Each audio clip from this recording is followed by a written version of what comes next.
The Gospel of Matthew, Matthew for Beginners. This is lesson number 6, entitled Names and Mission of the Apostles. And we're going to be looking at discourse number 2, and that would be in chapter 10, verses 1 to 42. Boy, if you haven't been in this class, all that encyclopedic information onto where we're at in our course, it helps to understand that Matthew, the book of Matthew, divided into a series of 6 narratives and 5 discourses. Narrative, discourse, narrative, discourse, narrative, discourse. That's how the book is divided. Made it easy to study, memorize, a good way to teach as well. So there's a description of certain activity that's taking place. Those are the narratives. Those are followed by a section of direct teaching, what we call the discourses. Last week we looked at the second narrative as Matthew describes a series of Jesus' miracles and the responses to people who were questioning Him. And at the end of this section there were a few verses showing Jesus praying for people to respond to His call for discipleship in order to go out and reap the harvest of souls. So at the end, He's not just asking for people to respond to His message of the kingdom is coming, enter into the kingdom. He's actually asking for people to help Him gather the harvest of people that are waiting for the kingdom. So in that section, chapter 9, verses 35 to 38, it served as a kind of a bridge, if you wish, to the next discourse, where Jesus is going to select and instruct His disciples in the role of apostleship or messengers to the lost sheep of Israel. So in 9, 35, 38, pray to the Lord of harvests, that He sends out workers, the harvest is plentiful, the workers are few. And now when we move into chapter 10, we're going to see Him select certain workers and prepare them to go out. So let's go to chapter 10. I don't usually read a lot of the passages. I ask you to do that ahead of time, but just to set this up, let's read chapter 10, verse 1. And it says, Jesus summoned His 12 disciples and gave them authority over unclean spirits to cast them out and to heal every kind of disease and every kind of sickness. So now Matthew assumes the readers already know the 12 special disciples of Jesus. I mean, we know that He had many disciples, actually sent out more than 12 on one occasion, sent out 70 on one occasion, also sent them out with power. So there's a difference here between those 70 that He sent out and here in Matthew 10 talking about the 10. Here it says Jesus gives them authority, and that term denotes both power and the right to use the power. A little bit like the president in politics today is asking Congress for the right to use the power to go fight a certain war. Well, the same idea, to give authority means to give them the ability to exercise the power and the right to do it. Also, this demonstrates Jesus' deity. If somebody says, where does it say that Jesus is God? Where does it actually say that He's divine? Well, you could go to Matthew chapter 10, verse 1 and explain that someone who actually does miracles, all right, is doing so by the power of divinity. You can't do miracles if you're just an ordinary human being. We don't have that power, but God gives the power to somebody to do miracles. Well, that's one thing. But if you are giving the power to do miracles to another person, that denotes divinity. No one else is able to do that except God. He also says that power is over the spiritual realm, the ability to cast out demons, as well as the physical realm. In other words, Jesus is giving them authority over the spiritual realm as well as the physical realm in healing diseases and sicknesses and so on and so forth. Now we move on in chapter 10. Jesus gives the name of the disciples. He calls them apostles. Apostles means more than just a servant sent to deliver a message, because the word in general means a messenger, but here in this case It denotes a fully empowered representative or legate who acts for a lord or king, like an ambassador, right? The United States will send an ambassador somewhere. Well, that person is speaking on behalf of the president, on behalf of the nation, has power. Same idea here, okay? Sometimes this word, apostle, is used to refer to those who helped the apostles, like Barnabas in the book of Acts, refer to him sometimes as an apostle. But when that word is used in referring to the 12 or the 12 apostles, the Bible speaks of these special messengers. So what I'm trying to get at here in a long-winded way is that the word apostle all by itself can refer to somebody who's delivering a message, okay? But when it refers to the 12, it means something special. They were more than just messengers. They had a very special message and they were empowered in a special way.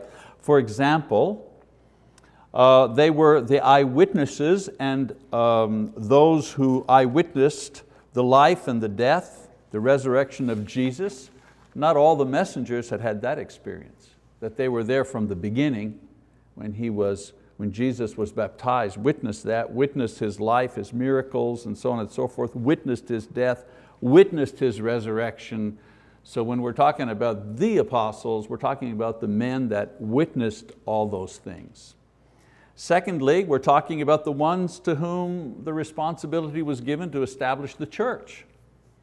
Again, a lot of apostles, a lot of messengers out there, but the 12, they were the ones that established the church. They had the authority to appoint elders. In our Sunday class, talking about elders and deacons, it was those apostles that had the power to do these things.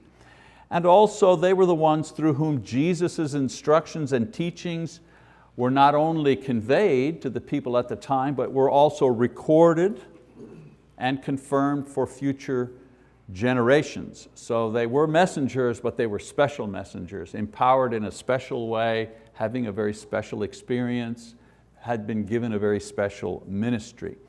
There were 14 apostles in all. Judas, one of the 12, was replaced by Matthias. And of course, Paul was called as an apostle to the Gentiles. There will never be any other apostles. I know that in some denominations, there are some people who call themselves Apostle Joe or Apostle Bill, and they can call themselves that. Maybe they're messengers. But there'll never be any apostles like these apostles here. Interesting the way they're grouped. The lists are usually grouped in pairs. Peter, whenever the apostles are listed, Peter's always first, Judas is always last. In Matthew, sometimes given Peter's Jewish name, Simon is used at times. Andrew, Peter's brother, is listed along with him. Then you have James and John, another set of brothers. Then Philip and Bartholomew, sometimes referred to as Nathaniel. You kind of get confused sometimes. So Bartholomew, Nathaniel, this is the same guy, same person. Thomas, doubting Thomas, we know him from that. Matthew, the publican, Matthew, the one who's writing this particular gospel. There's another James here, second James. And Thaddeus is even more confusing because sometimes he's referred to as Lebbaeus or Judas, because Judas was a very common name at the time. Okay? So in different places they refer to Thaddeus by other names. So if you see a list and there's Judas and Judas, well, one of the Judas is the traitor, the other Judas is the apostle who has another name, Lebbaeus or Thaddeus. And then there's a second Simon, there's Simon Peter, okay? And then there's another Simon. He was from Canaan. He was from the land of Canaan. Peter was from Galilee. The second Simon was a zealot. He was a member of a sect, zealot. They were insurrectionists, basically. They were trying to overthrow Roman domination and so on and so forth. And then of course, Judas is mentioned last. Judas Iscariot means the man from Kerioth. Kerioth was his hometown, small village in Judea, so that's why he's called Judas. Should be Judas from Kerioth. And he was designated the traitor, and I've already mentioned Matthias and Paul later on. Some names are found in other lists with some kind of changed around, but as I said, Peter's always mentioned first, Judas is always mentioned last. Now, Jesus gives them in Matthew 10 instructions concerning their mission. I'm not going to read that long passage.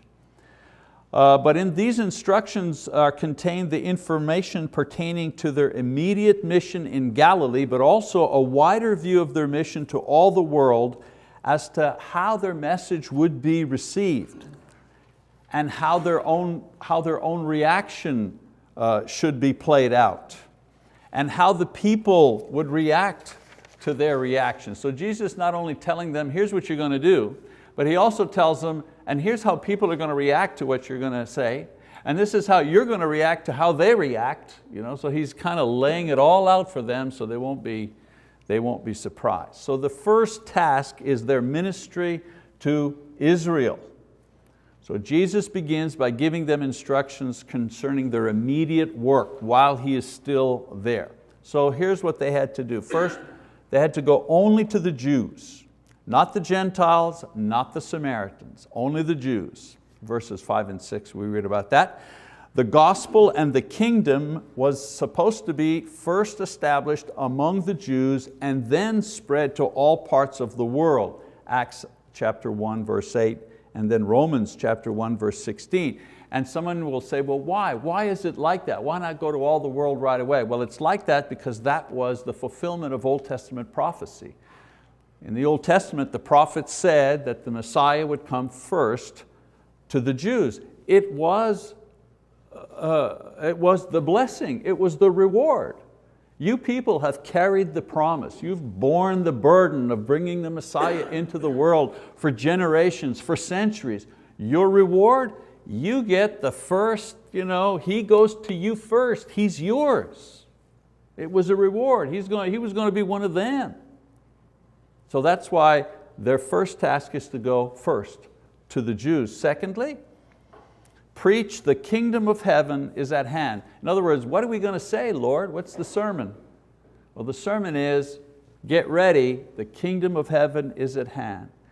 This was to be the theme of their proclamation. And the idea was that the rule of grace, the power and the promises of God that were made to them in the Old Testament were about to be fulfilled.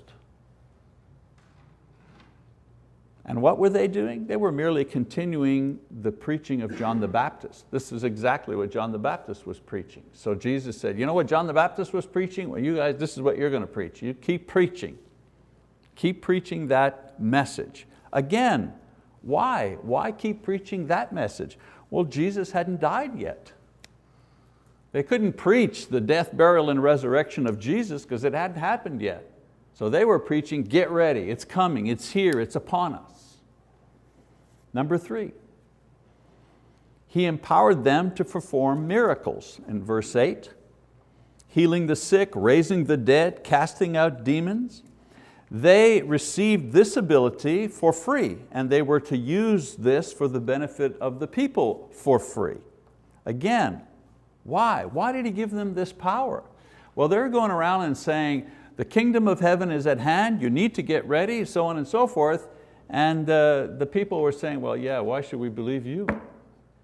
We got teachers, we have Pharisees, we have scribes, we've got prophets, we've got all kinds of people teaching us. Why should we believe you? Well, wait a minute, you have leprosy? Okay, boom, you don't have leprosy anymore. You're blind? Okay, now you can see.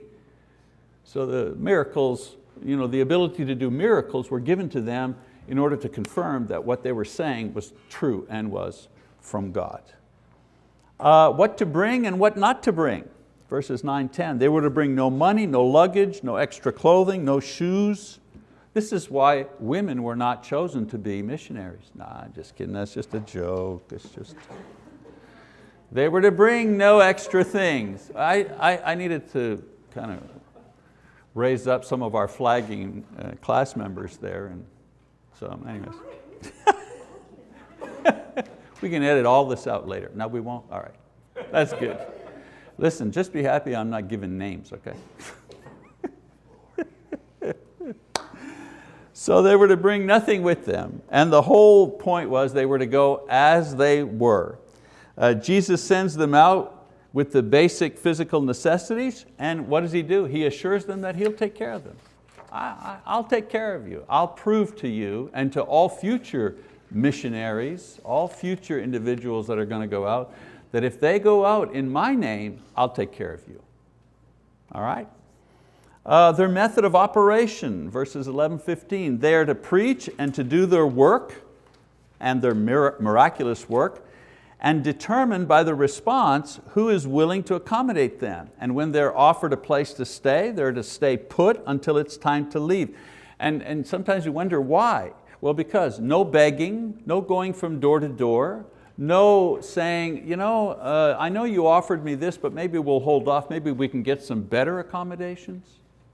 The idea was if someone offers you hospitality, accept the hospitality and just stay there. When they enter, they're to offer a greeting of peace, and if the hosts are receptive of Christ, this blessing will remain upon the home. If not, the apostles leave, and the blessing returns back to them. If they're not accepted, if this occurs, they're to leave, and as a sign that they have been there and been rejected, they're to shake the dust off of that place, off of themselves, as a sign of the rejection that they have suffered. They had actually been there, in their homes, brought the gospel, but were rejected. And so the sign of the shaking off of the dust is literally saying, we're shaking off the dust of this place in the same way that God is shaking you off, because you have not accepted the message from God. So Jesus reminds them of the judgment reserved for those who reject the message. All right, so then there are some warnings. Warnings as to the response of the people. Remember I said to you, Jesus is saying to them, this is what you're going to say, this is the way you're going to operate when you go somewhere. Now let me tell you what's going to happen to you when you start doing this work. And let's read that in Matthew 10, verse 16. He says, behold, I send you out as sheep in the midst of wolves. So be shrewd as serpents and innocent as doves. But beware of men, for they will hand you over to the courts and scourge you in their synagogues, and you will even be brought before governors and kings for my sake, as a testimony to them and to the Gentiles. But when they hand you over, do not worry about how or what you are to say, for it will be given to you in that hour what you are to say. For it is not you who speak, but it is the Spirit of your Father who speaks in you. Brother will betray brother to death, and a father his child, and children will rise up against parents and cause them to be put to death. You will be hated by all because of my name, but it is the one who has endured to the end who will be saved. But whenever they persecute you in one city, flee to the next, for truly I say to you, you will not finish going through the cities of Israel until the Son of Man comes. I don't know about you, but if I've just been given my job and instructions and how to do everything and then told this here, this is what's going to happen when I go out, I maybe be a little hesitant. So here Jesus warns them as to the response that they're going to receive, not only from the Jews, but also the response that they will receive as they bring the gospel beyond Israel after He's gone. So what exactly is going to happen? Well, first of all, He says, people will not take happily to your message. I mean, the true nature of the world, sheep and wolves, and the need to be harmless but wise. They'll be in some cases brought before lower courts, those are Jewish courts, the Sanhedrin, and sometimes higher courts, the governors and the kings. And they'll be brought there because of the gospel, and in doing so will cause even the leaders to hear and examine the message of Jesus. But He's saying to them, don't be fooled. The kings and the leaders are not going to come to you asking you to give them the message. You'll give them the message, but usually it's because you're in jail, or usually because they may be deciding to execute you. Secondly, He says that Jesus will provide for them in their hour of trial. Now, he's not promising to protect them against imprisonment or torture or even death, which all of them suffered except John. John's the one that lived to a very old age. What he does is he promises to inspire them in their proclamation and defense of the gospel through the Holy Spirit when the time comes. They may be persecuted, but they won't be confused. They may be threatened, but they won't misspeak because of perhaps their fear. Let's face it, if your whole life is focused on delivering this message, the last thing you want to do if you're about to be martyred is to fumble the ball. You know what I'm saying? You don't want to fumble the ball at the last minute and say the wrong thing or back out or become confused or tongue-tied. So I said, don't worry about it. If it gets to that point, I'll make sure that you go out in glory. You will deliver the message correctly. The results of their preaching, he says the gospel will bring division. Isn't that wonderful? Isn't it nice if he would have said, boy, if you can just get this message out, everything would be great. What I find interesting is when people who don't believe in God have all these solutions about how everything all their solutions to social problems are going to bring all kinds of peace and harmony to society. And they think that's going to do it, when God says, if you bring the true solution from God, it'll cause division. So if human solutions, you know what I'm saying? If human promises can't bring unity, we shouldn't think that what God is bringing is going to fix everything. It's going to create division. That's what Jesus says. Don't be naive. They will be persecuted because of Christ, and the message is going to bring all kinds of problems to them. He says only those who persevere will be saved.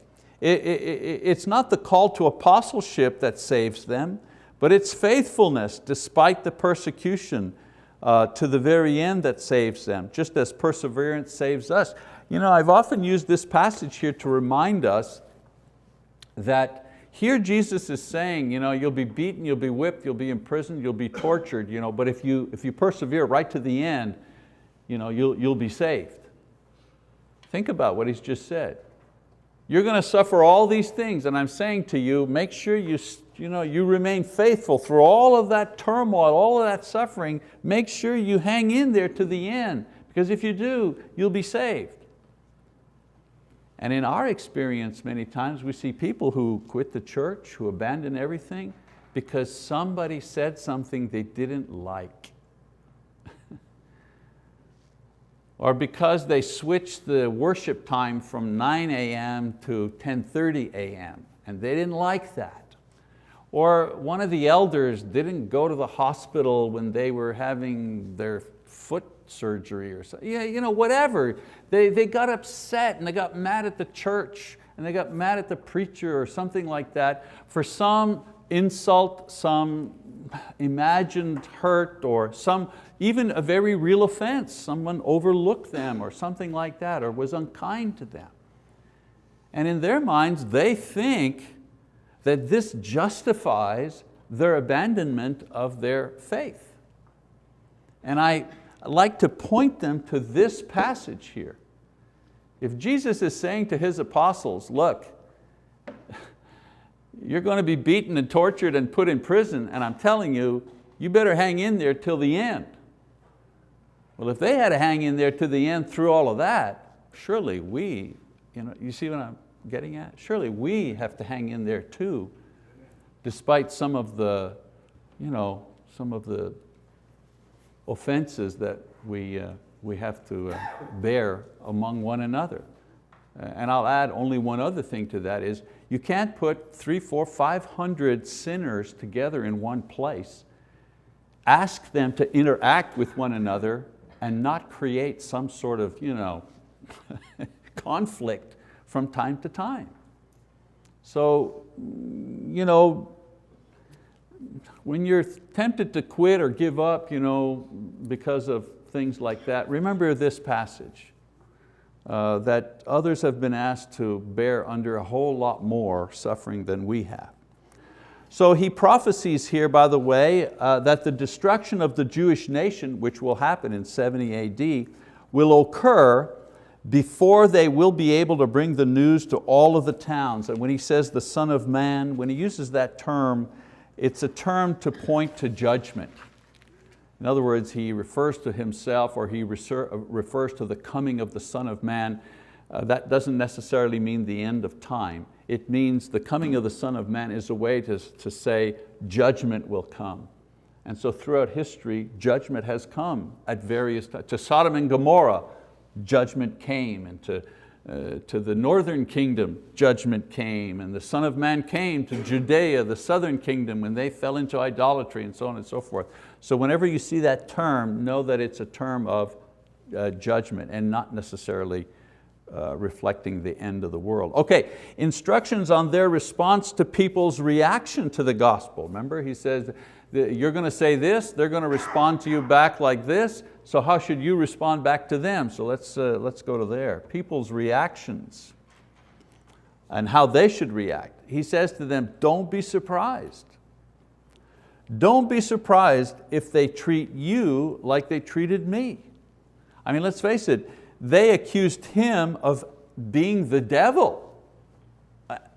He's Jesus, he never did anything wrong, never sinned, healed, gave his life, and yet they still accused him of being the devil. So he said to them, if they accused him of being the devil, imagine what they're going to say of you people, the followers, because we are sinners and we do make mistakes and we do fall short and we don't always give the witness that we'd want to give. So don't be surprised if people will accuse you of being a hypocrite or accuse you of thinking you're holier or better than everybody else or whatever, religious freak or do-gooder. Don't be surprised. Don't be surprised, he said. All right? You can be disappointed and hurt, that's normal, but don't be surprised. Secondly, he says, don't be afraid. Verses 26 to 33. Don't be afraid. Don't be afraid of failure. Everything he says that is secret now will one day be revealed out in the open. Well, what is secret? Well, their schemes and the ways that they try to destroy you, that's secret, that'll come out. And the gospel, which is not known now, it'll come out as well. Don't be afraid. Everything's going to be out in the open one day. And he says, don't be afraid of death. They may kill your bodies, but they can't destroy your souls, which are precious in the sight of the Father. Verses 28 to 31. And then 32 and 33, he says, don't be afraid of being wrong. You ever have that feeling sometimes? Man, all of this, I'm all in for Christianity, my whole life is devoted to this, I've even made sacrifices, but what if I'm wrong? What if I get to the end of my life and I find out, ha ha ha ha, it was a joke, you could have done this, you could have done that, you didn't have to feel good about this, you didn't have to control yourself, you could have just let yourself go and just have a great old time. Christianity is wrong, it's fake, opiate of the masses. So Jesus says, don't be afraid that you are wrong. Those who confess Christ, they're on God's side. And those who deny Christ, they're the ones who are against Christ. Don't be afraid that you're wrong. You're right. You're on the right side. You're on the right path. Okay, so those are the instructions on how they should respond to the people when they're rejected and so on and so forth. Don't be surprised and don't be afraid. And then he finishes up with giving a comment on the reasons for the negative response to the gospel. He says, they're going to reject you, and let me tell you why they're going to reject you. He says, do not think that I came to bring peace on earth. I did not come to bring peace but a sword, for I came to set a man against his father, and a daughter against her mother, and a daughter-in-law against her mother-in-law, and a man's enemies will be the members of his household. He who loves father or mother more than me is not worthy of me, and he who loves son and daughter more than me is not worthy of me. And he who does not take his cross and follow after me is not worthy of me. He who has found his life will lose it, and he who has lost his life for my sake will find it. And so the reasons for the negative response, first of all, the gospel brings division, not unity. You know, the gospel brings peace between God and man, and it promotes peace among the brethren, but it creates a natural dividing line between those who accept it and those who reject it. I'll read that in a second. Secondly, he says, the gospel demands the highest loyalty, a loyalty that puts Christ above the closest of physical relationships, even above the preservation of self, if need be. So Jesus is explaining that the negative response that they're going to encounter shouldn't surprise or frighten them because it's natural. The gospel is exclusive and it demands total commitment from those that it calls. It is this exclusive nature of the message that creates the division among nations and families and even individuals who have to wrestle with the question, will I abandon everything, including self, to follow Jesus? Hey, people were martyred, other people were angry with Christians in the first century, not because they were moral, not because they rescued abandoned babies, which was the practice in the day. If you had a baby you didn't want, you just left them out in the field. Not because Christians in the early Christians rescued these children, which was unheard of. Not because they refused to participate in the sexual perversions of the pagan religions of the time. They weren't hated because of that. They were hated because they said, there's only one God, and there's only one way to be with God through Jesus Christ. And all the other gods are just, they're nothing. They're nothing, they're just wood and stone, that's all they are. They have no life, they have no power, they cannot save you, they cannot give you anything, and you are doomed if those are your gods. Good luck with that. That's why they were hated. They had the unmitigated gall to say there's only one God, only one way to be saved. People didn't like that back in the first century, and you know what? People still don't like that in the 21st century. They still don't like that idea. I've told you the story once when we were visiting people and we were talking about religion. They were friends of our children, and we had coffee with them. And oh, you're a minister? Yes. And then so of course all the questions, which church and blah, blah, blah. And then he asked me, he thought, oh, I'll get this guy, I'll show this minister. I'll say, so what do you think? You think all the Hindus are going to hell? And I said, yeah. Oh, wow. I mean, the way he asked me the question, he deserved the answer I gave him. Yeah, it's unfortunate, but yes. Well, why do you say that? Well, in Acts chapter 4, verse 12, it says there's only one name under heaven by which we can be saved. Seems to me that excludes everybody else. Now, to soften the blow, I said to him, you don't have to believe that. I'm not going to grab you and twist your arm. You don't have to believe that. All I'm telling you is, if you believe the Bible, then that's what the Bible says about salvation, that there's only one way to be with God. There's only one God, and there's only one way to be with Him, period. So yes, if Hindus continue to believe what they believe, and if Buddhists continue to believe what they believe, then yes, they're lost. Unfortunate? Absolutely. Horrendous? Of course. We're talking about incredible numbers of people. And they ask, how could God do such a thing? And I said, well, ask Him.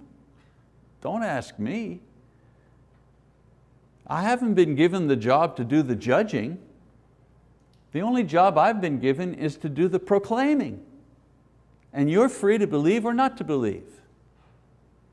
You know, we never did have coffee after that. It didn't work, you know what I'm saying? It didn't work. But I just say that to underscore the idea that that message, that exclusivity idea about Christianity still rankles and still stirs hatred today. And the temptation is to soften the blow, to figure a way to compromise or change the gospel so that it will allow other people to go to heaven without believing in Jesus. Sorry. You can have a religion that says that, but you can't base it on this book. That's the problem. And so Jesus says this, this is the problem. And then the second thing that we'll finish up with is the promise to those who respond, and that's in here. He says, he who receives you receives me, he who receives me receives him who sent me, he who receives a prophet in the name of a prophet shall receive a prophet's reward, and he who receives a righteous man in the name of a righteous man shall receive a righteous man's reward.